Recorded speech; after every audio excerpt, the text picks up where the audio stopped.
welcome to the Bond Room Unlocked and another Bond News Rewind, where I'll be taking a look at some of the key recent Bond news, get fan reaction, and also take a look at a brand new piece of memorabilia that's been added to this Bond Room and its 27-year-old collection. But first, let's start here. I think James Bond will be reinvented by Barbara Broccoli, and if they're going to reinvent it, I think you have to look back to the books, and I think it could be set back in the time when the books were written in the 50s. It hasn't been done before, so who knows? Hi, I think Bond will be reinvented by bringing back the fun, the humour, the wit and the style that make James Bond films James Bond films. At least I hope so. Bye. I think James Bond will be reinvented by Q. Only joking. I think they will reinvent Bond by creating strong female villains and henchwomen around him, which will make things more interesting.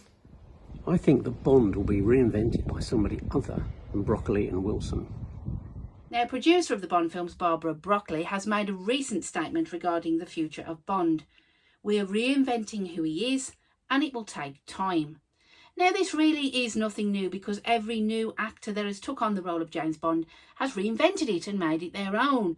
But I suppose we do have the issue of the fact that, spoiler alert, James Bond died in No Time to Die. And are we really supposed to forget that his ultimate demise is in No Time to Die?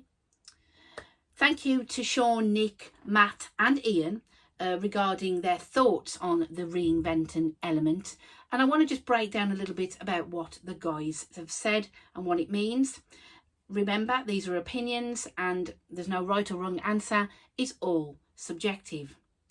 Now, I'm very much with Shaun here. Let's go back to the source material and set Bond back in the 50s and stroke 60s. It'd be something new for the Bond films. Yes, we've seen it recently with the new adaptation of the Ipcris file starring Joe Cole. And maybe we might get that real true spy element from Russia with Love that had back. Let's add in some fun humour, like Nick has said, and some great set pieces. Let's just make it a fun watch. No melodrama. Just give us pure escapism. Now pay attention, 007. I've always tried to teach you two things.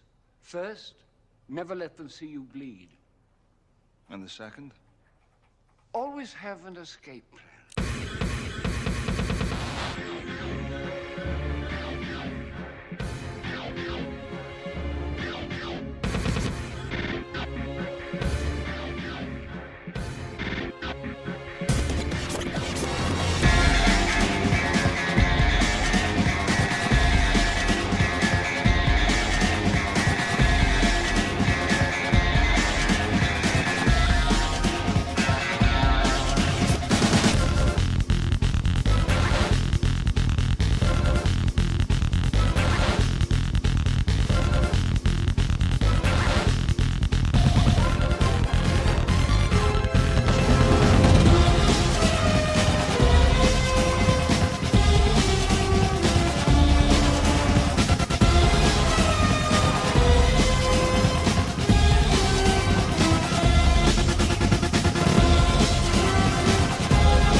Matt from Shaken and Not Stirred mentioned about strong women roles, and I'm all for that.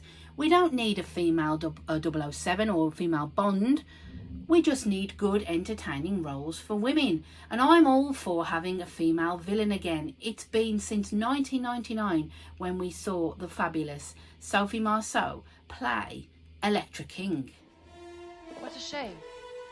He's just gone.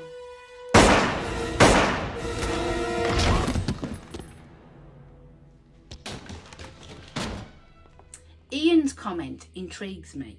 Is he saying that maybe Amazon, who now have a massive stake in the Bond franchise, will have a big say in what goes on in the Bond films going forward. Will Barbara Broccoli and Michael G. Wilson even have any say in what happens?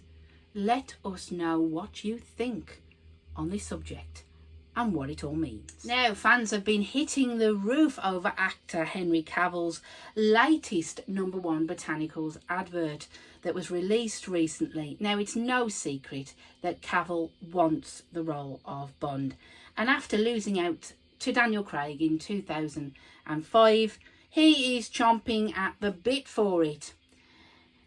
We see him come out of Savile Row adorned in a smart suit, and he glances at an Aston Martin DB5 that is parked outside before heading to his own car.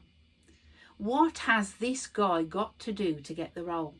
Personally, I think he looks absolutely great, but I do find his acting limited. But when we think about it, that's never stopped any of the other actors. So, what are your thoughts on Henry Cavill playing Bond? The item I want to add to my Bond room this month is this copy of Simon Firth's new book, Filming James Bond Films in the Bahamas. It's a great looking book, and it really delves into the background of the films.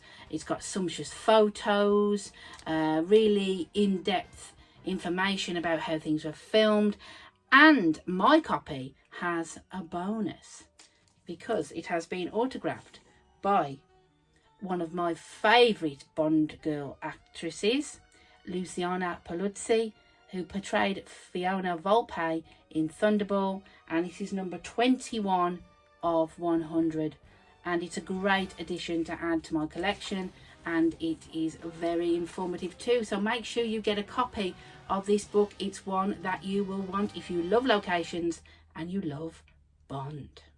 And finally, I want to finish on a royal connection to Bond.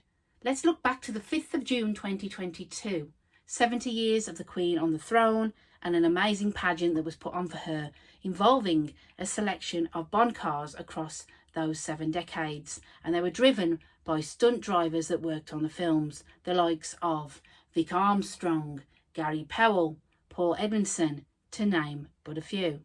And let's not forget a further royal connection. Barbara Broccoli and Michael G. Wilson were both awarded honorary CBEs for their work in film, drama and philanthropy. Well deserved. Okay, so that's it for another News Rewind. I would like to thank my guests Shaun, Nick, Matt and Ian for their input. If you have enjoyed this episode, then please give it an MI6 stamp of approval and click on the notifications below. And why not subscribe to the channel? You don't want to miss out on any further missions. You can also find the Bond Room Unlocked on Facebook and on Instagram with more Bond content. So why not come and join me? So now you're up to speed. Thank you for joining me at the Bond Room Unlocked.